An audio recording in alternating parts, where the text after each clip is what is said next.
Hey guys, how you doing here? Welcome back. I'm your host, Nate Barger, and we are teaching you step by step how to analyze single family homes so that you don't make some of the mistakes that I made. So we are having people send us over deals, and every week we'll pick a deal. We'll analyze it for you for free. We just want you to look at what we're looking at. And again, I want you to learn this stuff when you're doing single family homes, because when you go to start buying 5 and 10 and 20 and 30 and 50 and $100 million assets, and I believe you're going to be able to do that. This is the same kind of stuff that you need. So we use various tools. We spend tens of thousands of dollars a year to get data. But most of the data that I want to show you guys is free, because I understand what it's like not to have any money in the budget for that. Because I started off where you're at, where a lot of you guys are at. Buying single family homes and renovating them and renting them, refinancing, pulling the cash back out, going and doing another one. So we're going to show you step by step how to do that and how to start off and get your cash back so you can do more. We're going to show you how to become super wealthy. So make sure you click on up above. I have my playlist up there. Click on that from the very beginning. Watch video by video, and it's going to break it down. It's going to change your mindset about money and about how you leverage it and about areas and what kind of areas you want to be in. I'm going to show you the mistakes that we made and some of the things that we did on accident and became very wealthy from it. And that had to do with what areas we were in. So make sure you subscribe to our channel, hit the bell, and you're going to get notified every time we drop some knowledge for you guys. So this deal was sent over by Grant. He's in our BRRRR Invest group. If you guys aren't in that group, go join it. Facebook, great group, great people. And you know, just people are in there. Several hundred people a day answering questions about their experience in real estate. So the group is really made up of great people like you. Make sure you join that. So the property we're looking at, the guy sent over, he can get for $17,000. It has lead orders on it, which a lot of you guys don't know, but if you do have a property with lead orders, call your local health department. We've bought them before because we know that there's a grant that the health department will pay to fix that stuff up. Now, as a lot of that, we've done it before. I don't know if they still have the grant. I'm sure they do. As of this last year, they had it. But we put in a call to Stark County, which is Canton, Ohio, which the zip code that we are going to be analyzing is 44706. So this is a 3-bedroom, 17 grand, really cheap barrier entry, right? But look what you can rent it out for. I thought maybe, put this up on the screen. I thought $850, you can't even get that. The average rent's $689 for a 3-bedroom. Now, you probably could get a little more, but I mean, data doesn't lie. Use Rent-A-Meter. Rent-A-Meter goes off the comps, what people are asking in the area. It gives us a real easy, quick solution, and you can go on there and you can click on other ones. We got the paid subscription, so there is a free subscription too, but they will try to lure you in to buy. But again, don't be cheap with data, because I'd rather you spend a few bucks than to buy something bad. Rent-A-Meter is one of the tools, and as you guys see, we can probably get 700. If you want to push it, 725 for a 2-bedroom. Now, I know just off buying properties that is probably for a 3-bedroom. That means that the market's going to be oversaturated. There is way more property than demand. But let's dig into it a little deeper to see this area. This is the area here. It's right around 77, and it's going to be west of 77 and north of 62 in this little pocket here. And you see there's 3 bedrooms selling for $69,900. These are retail. $40,000 one just sold. I mean, man, there's nothing in this whole area here there's nothing here, man. It looks like there's so many houses here and there's just not enough people to occupy them. There's no basic jobs. The basic jobs fled. You want to know when they left? Let's continue to look at charts, and I'm going to see if you guys can call it out. 44706 here, guys. Look at this here. Population 17,286. Okay, here, let's write this down. had 17,286 people. Median income is 40,000. Median home price is 97.5. Unemployment rate is 5.3, which isn't bad. It's very, trailing. But look at this. The population dropped 5.3% since 2010. Not a good sign. Housing and zip so the median is 97.5. Appreciation is up 5.6. And the last 10 years, it's up 13.8. That's right here, guys. So the average age of the home is 59 years old, which means they aren't building any new homes. That's average. That means that, man, 100-year-old homes, you got 1-year-old homes would be at a 50-year average. This is 59. Very dated. Renters make up 25.8% of Canton. I really like to see that number a little bit higher. Because that doesn't, but look at this. Only 0.2% of homes and apartments in Canton are available to rent. So let's go to the next page here. Verify our rent through bestplaces.net. This is some place that we found for you guys. It's absolutely free. Bestplaces.net. Use this to analyze your deals. It's saying that a 3-bedroom home, $760. Okay, so I said 700, 7.25 based off Rent-A-Meter. But 970. Huh? This says 970 for. Oh, this does say 970. Wait a minute, is this the right zip? Okay, this is 44706. So we got conflicting information here. I'm going to go into this and see if we can find any housing and see if we can verify which one of these is accurate. I tend to, I haven't studied best places and where they're getting their numbers. They may be pulling from all of Canton, but I'm interested in 44706. Because if it's 970, that's a smoking deal. Good catch on that, Matt. So look at this, guys. This is when they built their houses here. 1939 or earlier, there has been no, look at this, declining. You can go up the chart and see in the 70 through 79, they tried to pop back up, but there just wasn't enough people to absorb it. And 2009 and up, this whole area has been depressed here. So let's look at the economy. It has an unemployment rate of 5.3. trailing the U.S. average at 3.7, has seen the job market increase 0.1% over the last year. Future job growth over the next 10 years is predicted to be 22.1, which is lower than U.S. average, which means those oversupply of houses are probably not going to get absorbed. You don't have basic jobs moving there because you probably don't have people properly trained to come into them jobs. And I know that's mean to say, but guys, you got to look at this as an investor, not as a humanitarian. Something's going on. Industry doesn't want to move there. If industry doesn't move there, you're not going to have any growth. The numbers are going to not go up. Could be the nicest house, but who's going to buy it in Canton, Ohio? And guys, if you're from Canton, I don't want to talk bad about you. I just want to give you the facts here. Not interested in the narrative. We're more interested in the numbers. So the tax rates for Canton, 6.5% below the national average. The income tax rate is 6.5%. That's above the U.S. average. The average income of a resident is only $19,830.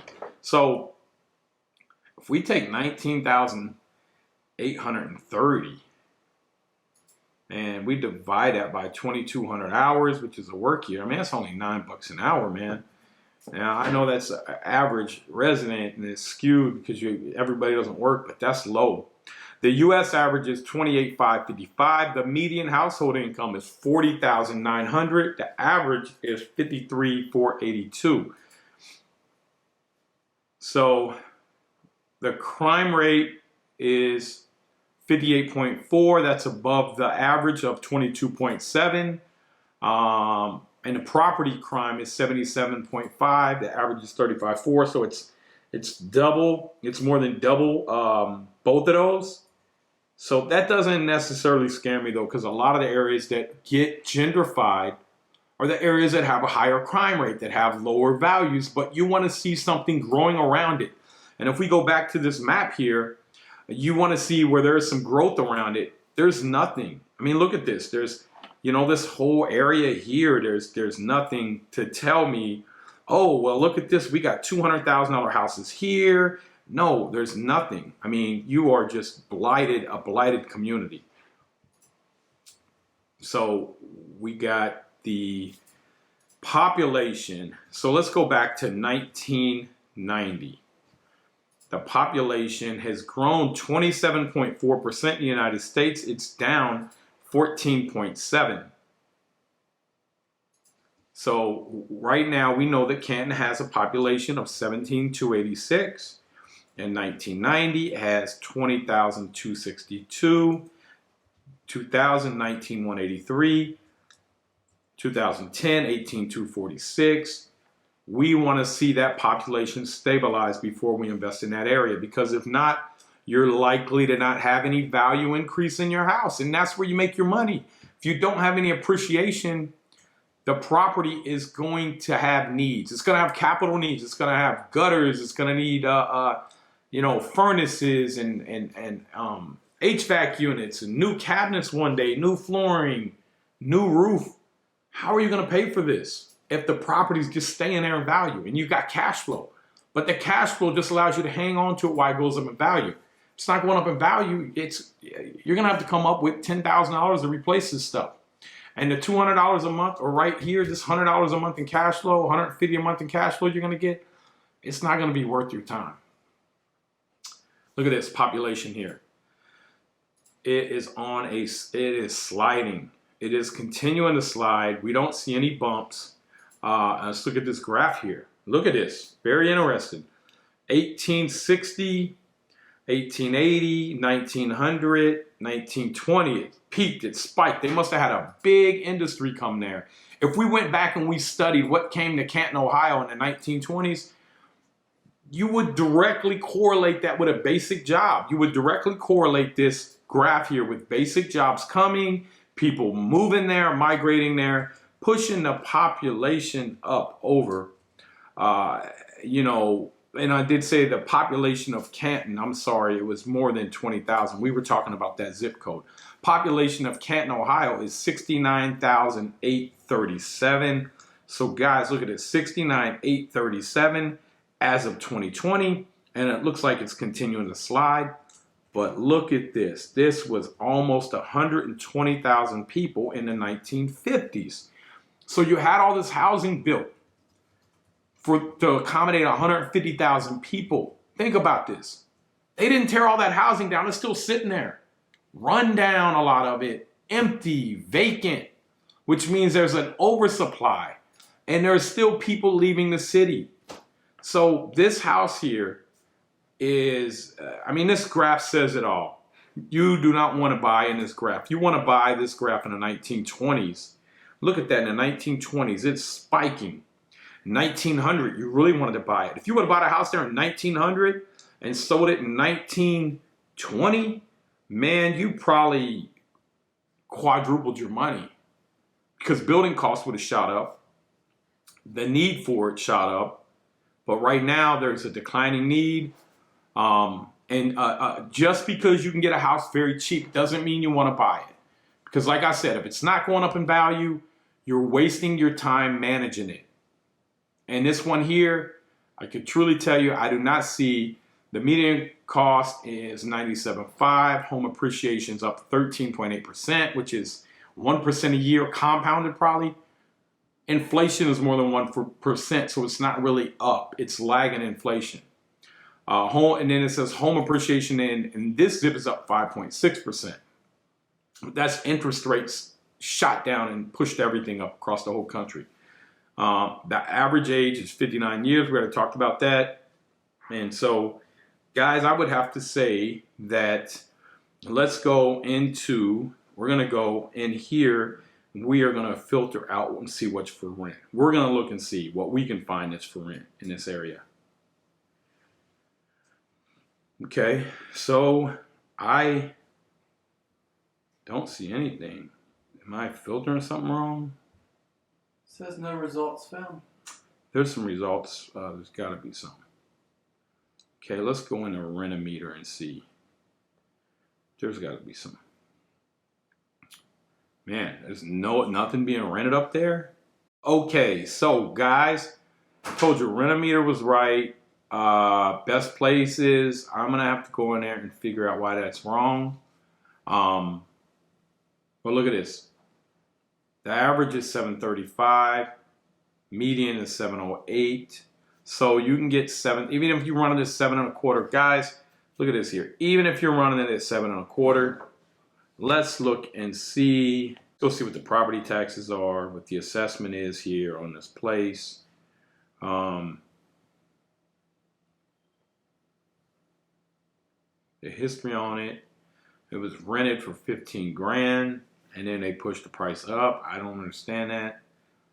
Okay, so the tax assessment only has it assessed. Property taxes are $200 a year. So let's run some quick numbers, guys. Property taxes are $200 a year.